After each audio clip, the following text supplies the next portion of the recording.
Give me just 10 minutes a day and I'll erase your visceral fat fast, backed by science. And the first thing I have to tell you is the uncomfortable part. The 45-minute walk you took this morning. The one you have done 5 or 6 days a week for years because it is the responsible thing to do, is silently leaving the most dangerous fat on your body almost completely untouched. Not because you are lazy. You are the opposite of lazy. You are moving with more discipline than most people your age, your blood pressure is better for it, your knees are better for it, and none of that effort is wasted. But the fat packed around your liver, your pancreas, and your intestines does not respond to how long you move. It responds to a chemical message that your muscles only release above a certain level of effort. Below that level, the message never gets sent. You can walk for 2 hours at a comfortable pace, and that particular fat depot barely registers that anything happened at all. The number that matters here is not 45 minutes. It is closer to 10. In a study of 25,000 adults with an average age of 62, published in Nature Medicine in 2022, researchers led by Emmanuel Stamatakis at the University of Sydney found that a median of 4.4 minutes per day of short, hard bursts of movement, none of them longer than a minute or two, was associated with a 26 to 30% lower risk of death from any cause and a 32 to 34% lower risk of death from cardiovascular disease. 4.4 minutes, not 45. Something about the intensity is doing work that the duration is not doing. Over the next few minutes, I am going to show you the exact mechanism behind that difference. I'm going to take you inside a single 10-minute window, minute by minute, and show you what your muscles release, what your bloodstream carries, what your visceral fat cells do when that message finally arrives, and what happens in the 90 minutes afterward, which almost nobody in the mainstream explains. At the end, I will give you the 10 protocol, 3 components, each with an exact number, built for a body over 50. I read the trials. I am going to show you what they measured, not what a fitness account summarized them into. The invisible villain in this story has a name, and it is not calories. It is not sugar. It is visceral adipose tissue itself, and the reason it deserves to be called a villain rather than a nuisance is that it is not really fat in the way you think of fat. It is an organ. It behaves like a gland. It manufactures and releases chemical signals into your bloodstream around the clock, and it sits in a location that makes those signals unusually expensive. Here is the geography. The soft layer you can pinch on your waist is subcutaneous fat. It sits under the skin, outside the abdominal wall, and it is essentially a storage yard on the edge of town. Deliveries go out, deliveries come in, and everything travels the long way around through general circulation before it reaches anything important. Visceral fat is different. It sits inside the abdominal cavity, wrapped around your organs, and it drains through a private hallway called the portal vein that leads directly into your liver. Nothing released from visceral fat gets diluted first. It arrives at the loading dock of your most metabolically important organ at full concentration, before the rest of your body has any idea it was sent. What arrives through that hallway is free fatty acids and inflammatory messengers. When your liver is exposed to that stream continuously, it responds by producing more glucose, packaging more triglycerides, and becoming progressively less responsive to insulin's instructions. Your pancreas compensates by releasing more insulin. Higher insulin locks the doors on fat release even harder. That loop is why a man with a 38-inch waist and a normal weight on the scale can have worse metabolic markers than a heavier man carrying the same extra pounds on his hips and thighs. If that sounds like a theory, there is a piece of evidence that settles it in a way most people have never heard. Samuel Klein and his team at Washington University in St. Louis published a study in the New England Journal of Medicine in 2004 in which women had large volumes of subcutaneous abdominal fat surgically removed by liposuction. Around 10 kilograms of fat, gone in an afternoon. Their waistlines were visibly smaller, and their insulin sensitivity, their blood pressure, their inflammatory markers, and their blood lipids did not improve. Not slightly, at all. Removing the fat you can see changed nothing, because the fat that was driving the metabolic problem was on the other side of the abdominal wall, where a cannula cannot reach. That is the real biology of belly fat, and it explains something that frustrates almost everyone over 50. You can lose weight and not lose the part that matters. You can also gain the part that matters without the scale moving at all. In the United States, this has quietly become the default condition.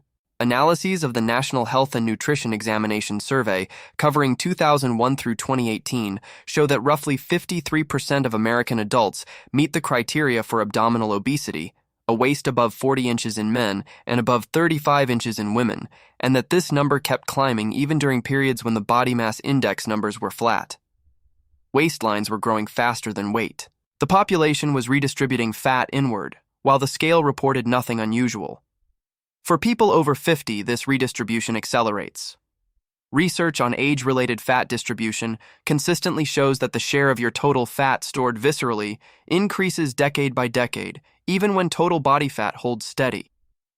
In women, the shift becomes steeper after menopause, when the drop in estrogen removes one of the signals that had been directing fat toward the hips and thighs. In men, it tracks with the slow decline in testosterone and growth hormone. The unpleasant version of this is that you can eat exactly the way you ate at 40, weigh exactly what you weighed at 40, and be carrying meaningfully more of the dangerous kind at 60. Nothing you did caused it. Nothing you noticed announced it. It happened silently, in a compartment you cannot see or pinch. So the question becomes very specific. Not how do I burn more calories, but how do I get visceral fat in particular to release what it is holding? And this is where your morning walk runs into a wall that has nothing to do with willpower. Visceral fat cells are not passive containers. Their surfaces are covered in receptors, and those receptors decide what the cell does. Peter Arner and colleagues at the Karolinska Institute in Sweden spent years mapping the differences between visceral and subcutaneous fat cells, and what they documented is that visceral fat cells carry a different receptor profile. They are noticeably more responsive to adrenaline and noradrenaline, the mobilizing hormones, and noticeably less responsive to insulin's instruction to stop releasing fat. In plain terms, visceral fat is a warehouse with a loud, sensitive alarm system. It ignores quiet instructions and reacts strongly to loud ones. Here is the problem.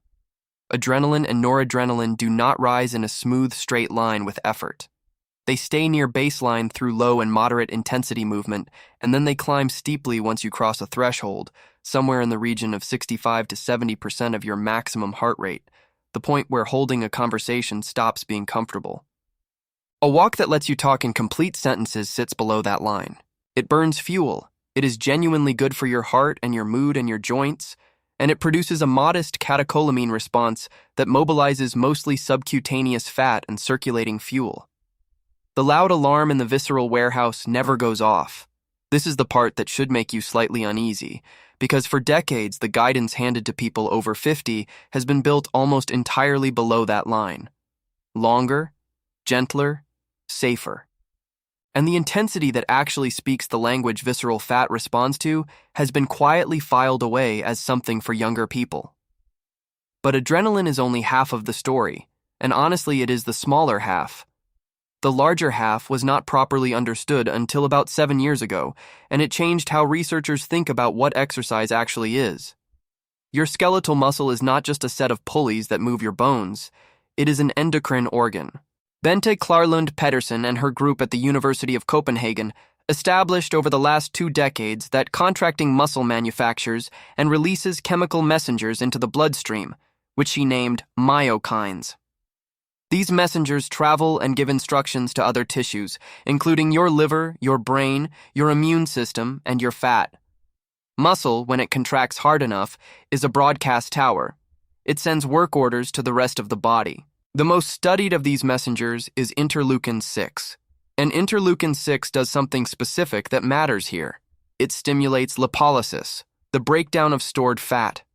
Critically, its release from muscle is intensity-dependent and duration-dependent, but it is intensity that produces the sharp spike. Easy movement produces a whisper. Hard effort produces a broadcast that the whole body receives. Now here is the trial that turned this from a plausible story into something close to proof, and I want you to notice how it was designed, because the design is the reason it is convincing. In 2019, Anne-Sophie Vedel-Neergaard and colleagues from the University of Copenhagen published a randomized controlled trial in cell metabolism. 53 abdominally obese adults were assigned to 4 groups in a 2x2 design. Half did 12 weeks of supervised cycling. Half did no exercise, and crossing that, half received tocilizumab, a drug that blocks the interleukin-6 receptor, and half received a placebo. Visceral fat was measured directly by magnetic resonance imaging at the start and at the end, not estimated from a tape measure or a scale. The placebo group that exercised lost visceral fat, roughly 8% of it, which is what you would expect.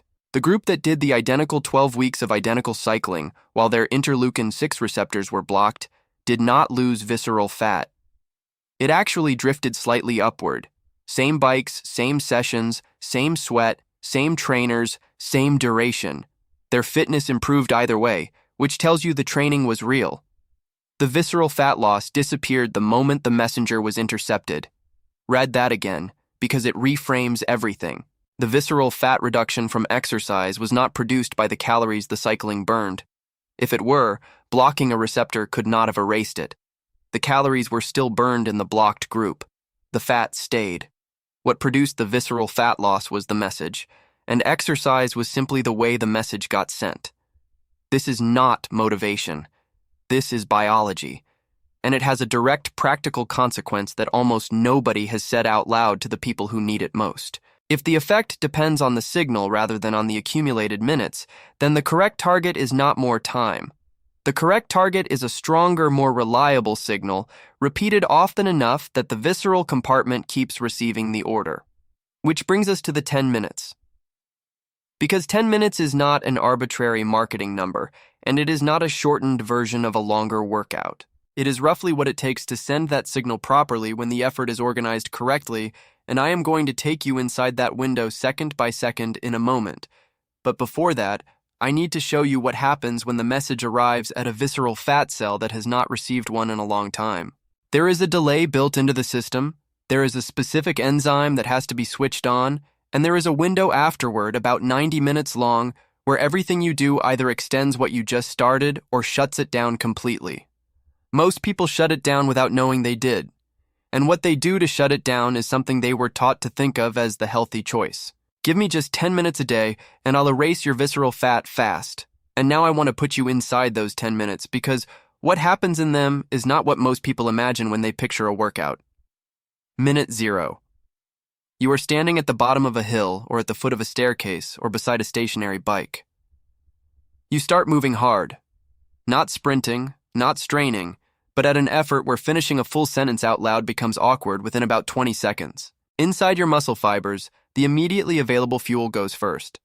Stored ATP and creatine phosphate cover the first 8 to 12 seconds. Then your muscles begin breaking down their own stored glycogen at speed. Your carotid bodies and your brainstem register the change in blood chemistry almost instantly, and your adrenal glands and nerve endings begin dumping adrenaline and noradrenaline into circulation. This is the first thing your morning walk never does. Within 60 seconds of genuinely hard effort, circulating adrenaline can rise several times above resting values. During a comfortable walk, it barely moves. And the fat cells wrapped around your liver and intestines, the ones Peter Arner's group at the Karolinska Institute showed carry an unusually sensitive alarm system for exactly these hormones, finally hear something loud enough to react to. Minute 1 to minute 2. You stop the burst. You breathe. This pause is not a failure of the workout. It is part of the mechanism. Your heart rate stays elevated, your adrenaline stays elevated, and hormone-sensitive lipase inside your fat cells, the enzyme that physically cleaves stored triglycerides apart, has now been switched from off to on. Enzymes do not respond instantly. They respond to sustained signal. Every burst you add keeps that switch held down instead of letting it spring back. Minute 2 to minute 4. Second burst, then a third. Lactate is accumulating in your blood, and lactate is not a waste product, which is one of the most persistent errors still repeated in gyms. It is a fuel and a signaling molecule. Rising lactate is one of the triggers for the pituitary release of growth hormone, and the growth hormone response to exercise is sharply intensity dependent. Cross the point where breathing becomes labored and the pituitary responds. Stay below it, and the response is small. Growth hormone matters here for the same reason it matters in fasting. It pushes fat tissue to release stored fuel while telling muscle to protect itself. For anyone over 50 whose baseline growth hormone output has been declining steadily for decades, an intensity-triggered pulse is not a small thing. Minute 4 to minute 7. This is where the messenger arrives. As your muscles work through their own local glycogen, the muscle fibers begin manufacturing and releasing interleukin-6 into your bloodstream. Bente Klarlund-Peterson's group at the University of Copenhagen documented that muscle-derived interleukin-6 can rise up to 100-fold with hard exercise, and that the release is amplified when muscle glycogen is running low. The muscle is not sending a distress call, it is sending an instruction. In effect, it is telling the rest of the body that local fuel is being consumed faster than it is arriving, and that stored reserves should be opened. Think of your muscle as a factory floor that has just placed an urgent order with the warehouse across the yard. The order is interleukin-6. The warehouse holding the most reactive inventory, sitting closest to the production line with a private hallway into the liver, is your visceral fat. It receives the order and begins releasing. And there is a detail in that mechanism worth pausing on, because it explains why brief, hard effort outperforms long, easy effort so consistently in the depot measurements. The interleukin-6 release is tied to how fast the muscle is drawing down its own local fuel, not to how many total minutes have elapsed. 10 minutes of effort that forces your muscles to burn through their stored glycogen quickly creates a steeper local shortage than 60 minutes of effort that draws on circulating fuel gently and never depletes anything. Steeper shortage, louder order, larger release. The muscle is not reporting fatigue, it is reporting rate of consumption. Minute 7 to minute 10. Final bursts. Interleukin-6 concentration peaks at the end of exercise, not during the first minute of it, which is exactly why 10 organized minutes send a stronger message than 40 scattered comfortable ones. By the time you stop, adrenaline is high, growth hormone is climbing, hormone-sensitive lipase is active, and interleukin-6 is circulating at a level your body has probably not seen in months. And then you stop, and the part that almost nobody talks about begins. The largest release of stored fat does not happen during the 10 minutes. It happens after. When you are exercising hard, a substantial share of the fat being released is immediately reburned by the working muscle, and blood flow to fat tissue is actually reduced while the effort is happening.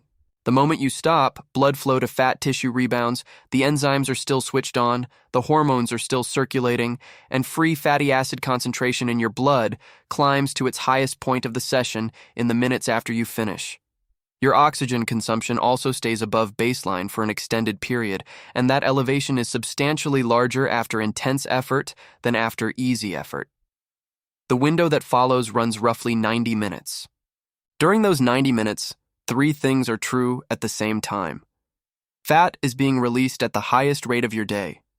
Your muscle cells have moved glucose transporters to their surfaces and are unusually receptive to taking up glucose without much insulin, and your visceral fat, specifically, is in the middle of executing an instruction it receives very rarely.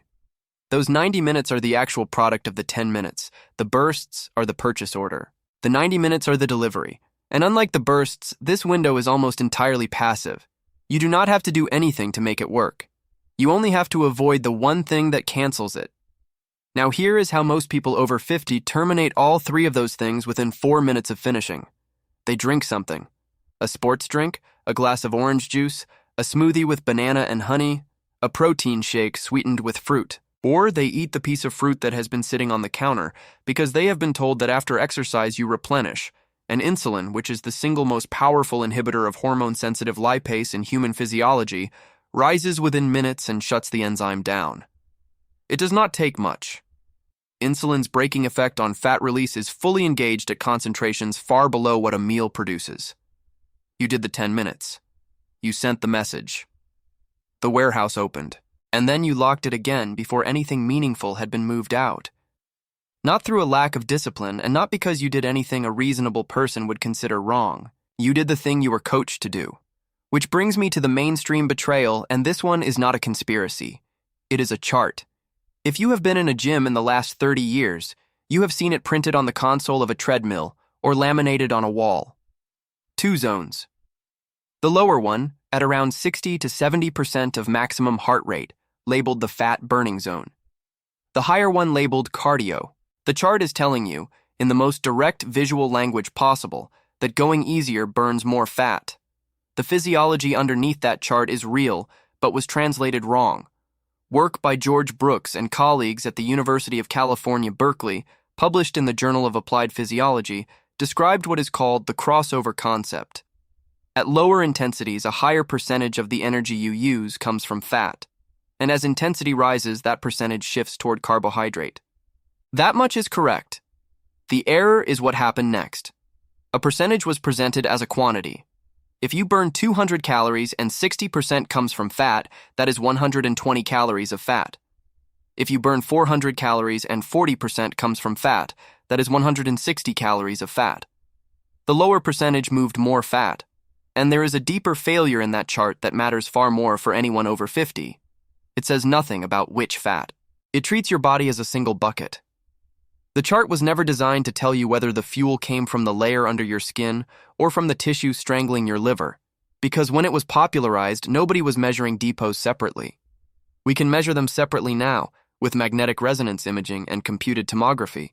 And when you do, the picture changes. Stephen Boucher's group at the University of New South Wales ran a study published in the International Journal of Obesity in 2008, in which one group performed 20 minutes of high-intensity intermittent cycling 3 times a week, and a comparison group performed 40 minutes of steady-state cycling 3 times a week for 15 weeks. The steady group did twice the duration. At the end, the interval group had significant reductions in total and abdominal fat. The steady-state group had no significant fat loss at all, despite completing every session. A larger picture comes from a meta-analysis by Verhegen and colleagues at Radboud University in the Netherlands, published in Obesity Reviews in 2016, which pooled well over 100 studies comparing diet and exercise. Diet produced more weight loss. Exercise produced more visceral fat loss per unit of weight lost. Put plainly, exercise was disproportionately good at removing the specific fat that is disproportionately dangerous, and dieting alone was not. None of that reached the public in usable form, and the reason is not sinister. Public health guidance has to be measured in something that can be counted on a survey, and duration is countable. Nobody can be asked how loud their myokine signal was last Tuesday. So the recommendation became 150 minutes a week of moderate activity, which is a genuinely good floor for cardiovascular health, and was never designed as a visceral fat protocol. Over 30 years, a public health minimum quietly turned into the ceiling of what people believe is available to them. And a generation of adults over 50 came to believe that intensity is a young person's tool that they are no longer allowed to touch. Let me tell you where this stopped being academic for me. About 3 years ago, I went in for imaging on an unrelated problem, a kidney stone, the sort of thing that produces a very undignified week. The radiologist walked through the report and then, almost as an aside, mentioned the amount of visceral fat visible in the cross-section. I asked him to say that again. My weight that morning was within 4 pounds of what it had been for the previous 12 years. I had walked most mornings for most of those years. Nothing about my behavior or my scale had warned me because there was no warning to give. The measurement existed only because a machine happened to be pointed at my abdomen for a different reason. That was the day I stopped believing that consistency and duration were the same thing as effect.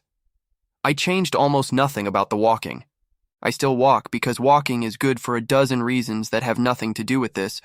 What I added was 10 organized minutes, and the 90 minutes after them handled correctly, because that is the piece that still gets missed. The bursts open the warehouse. What you do in the following 90 minutes decides whether anything actually leaves it. And there is a third variable that nobody accounts for, which is where in your day those 10 minutes sit, because your body's willingness to release visceral fat is not constant across 24 hours. That is the piece I want to walk you through next, along with what changes in this entire mechanism specifically after 50, when the receptors, the hormones, and the recovery timeline all shift in ways that make the placement of those 10 minutes matter more than the intensity itself. Give me just 10 minutes a day and I'll erase your visceral fat fast, and here is where that promise has to become specific. Because after 50, the same 10 minutes placed in 2 different parts of your day do not produce the same result. 3 things change in this mechanism as you age, and they compound. The first is the receiver. Research on fat cell function in older adults consistently shows that the lipolytic response to adrenaline and noradrenaline becomes blunted with age. The alarm system inside the fat cell still works, but it needs a louder signal to trip. This is the opposite of what most people over 50 are told, which is to go gentler. A gentler signal aimed at a less sensitive receiver produces nothing at all. Not less, nothing. The second is the transmitter. Interleukin-6 is released by contracting skeletal muscle, which means the size of your broadcast tower is the size of your muscle mass. Adults lose muscle steadily from around the 4th decade onward, and the loss accelerates after 60 unless it is actively resisted. Less muscle contracting means less messenger released for the same subjective effort. Growth hormone output follows the same downward line, dropping substantially each decade after 30 in what researchers call somatopause. The person who most needs the intensity-triggered pulse is the person whose baseline has fallen the furthest. The third is the background noise. Cortisol patterns shift with age, and overnight cortisol tends to run slightly higher in older adults. Cortisol is not the villain that internet health content makes it out to be, but a long, punishing session sitting on top of an already elevated baseline pushes the balance toward breaking down muscle rather than protecting it. This is precisely why the answer is 10 minutes and not 40. Short and sharp produces the messenger without producing an extended stress load. Long and hard produces both. Put those three together and you get the actual reason this protocol exists in the shape it does. After 50, you need a stronger signal, sent from a smaller transmitter, without leaving the signal running long enough to turn into a stress event. That is a narrow target. So the protocol has to be precise, and precision here means numbers. This is the 10 protocol. 3 components. T-E-N. T stands for threshold, and this is the component that decides whether anything happens at all. 6 bursts of 60 seconds each, separated by 60 to 90 seconds of easy movement. 6 working minutes, roughly 10 minutes of total clock time, including the recoveries, 4 to 5 days a week. The intensity target is not a heart rate number, and I want to explain why, because this matters for a lot of people watching. If you take a beta blocker, and many adults over 50 do, your heart rate will not climb the way a chart predicts.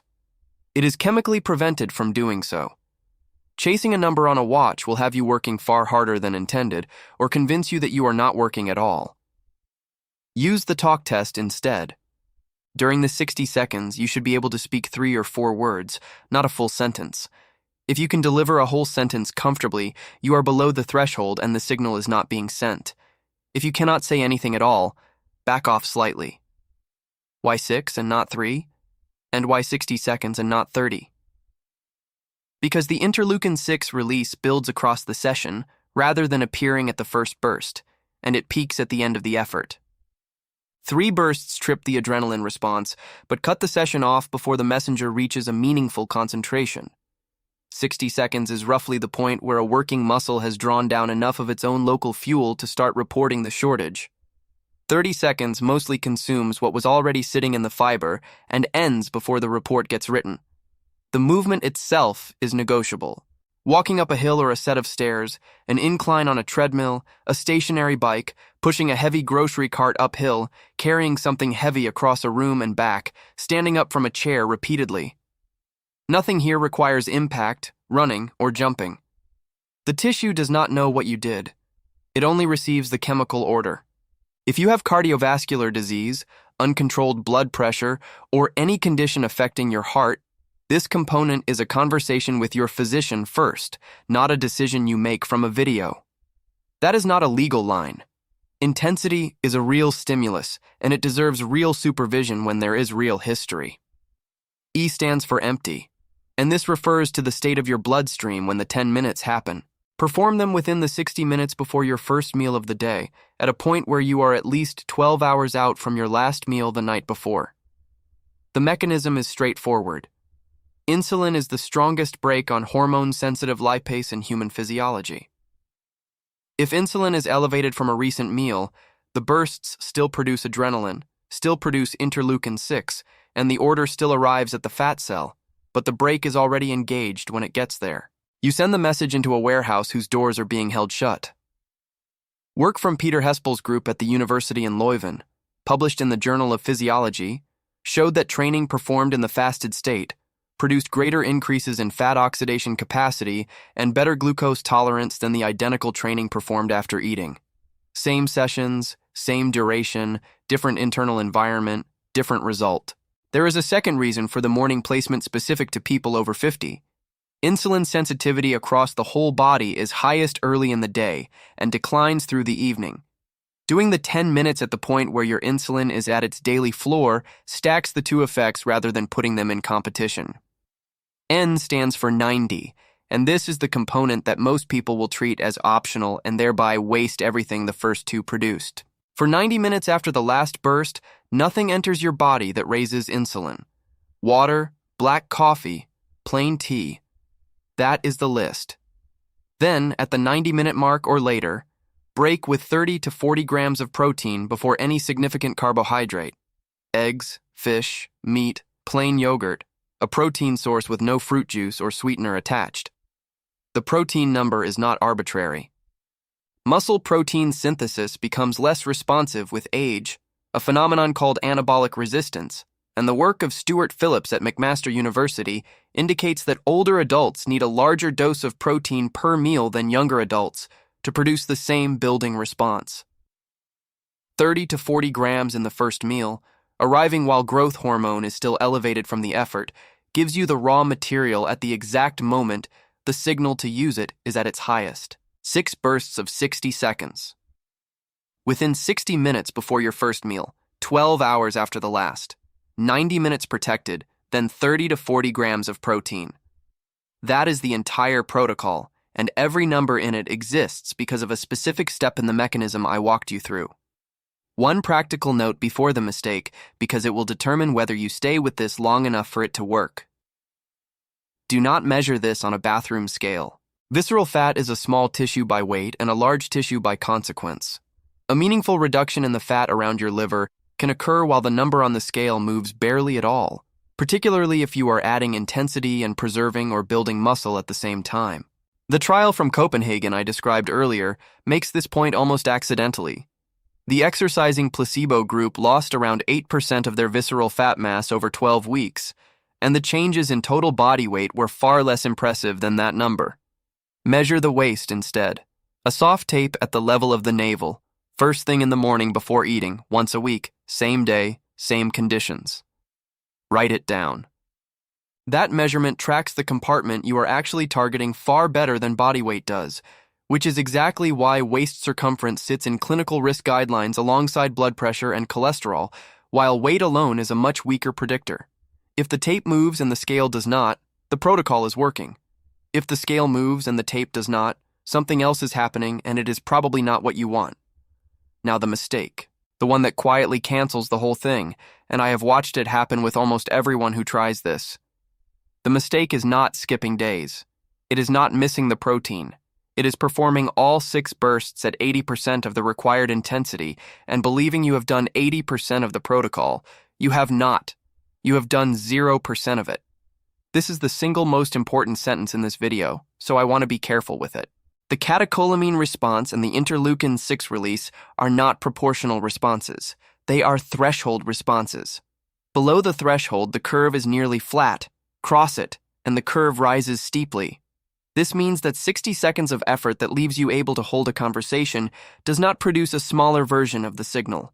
It produces essentially none of it, while producing all of the fatigue, all of the time cost, and all of the belief that you are doing the protocol. That is why people run these routines for 2 months, feel that they worked hard, and see nothing change in the measurement that matters.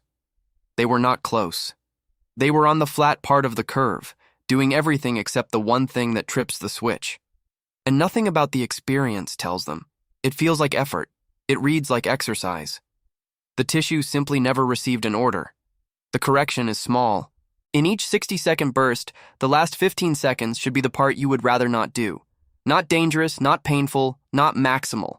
Just the part where you would prefer to stop and you do not. That 15 seconds is where the entire biological value of the protocol lives. Everything else I described across this video exists to make those 15 seconds land properly. The empty stomach removes the brake. The 90 minutes lets the release finish. The protein protects the muscle that sends the signal so that it can send a stronger one next time. Here is where the mechanism becomes a system. Everything I just gave you is the movement half of visceral fat, and there is a second half that runs on the same 3 switches from a different direction, which is what the autophagy activation blueprint was built to deliver, and it is in the first link in the description. Vague protocols produce vague results, and most advice aimed at people over 50 is silently vague by design, because precision does not scale to a large audience. What moves the needle after 55 is knowing the exact step in the exact window with the exact food. The blueprint is built on that logic. A 4-step nighttime protocol, a morning sequence, a complete food blueprint, 14 days mapped out day by day for a body over 55. 1 payment, no subscription, lifetime access, first link in the description, and first pinned comment. If you are going to run the 10 protocol this week, comment the word 10 below so I can see who is actually testing it rather than filing it away. I read the comments and I use them. In 2 weeks, I am publishing the second half of this, which is the part almost nobody covers. What happens to visceral fat during the 8 hours you are asleep? Why the release that starts in your 10-minute window either completes or reverses overnight depending on 2 variables you control, and the specific reason that people over 50 who follow a perfect daytime protocol still wake up having stored what they released. That mechanism is more consequential than the one I explained today, and it is completely invisible without measurement. If you want that video, subscribe. It genuinely helps the channel grow. It costs you nothing, and it is the only way the next layer of this reaches you. No fluff, no motivational speeches, every claim attached to a name and a journal. 1 video a week, every week.